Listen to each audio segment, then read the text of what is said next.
నుంచి నిన్ను బలహీనపరిచినారో తెలుసా? నిన్ను ఇశ్రాయేలుల రాజుగా చేయటానికి. ఎందుకు సింహపు బారులో పడ్డావో తెలుసా?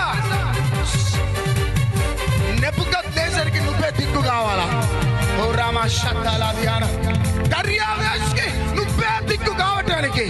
సింహపు బోనులో చెరసాల, అదుల్లాము గుహ 2022 అంతా అదుల్లాము గుహలు, బంధకాలు, బావి, బానిస, చెరసాల. ఎందుకంటే ఈ 2023లో something supernatural is going to happen in your ministry. Something supernatural is going to happen in your business. I prophesy in the name of Jesus.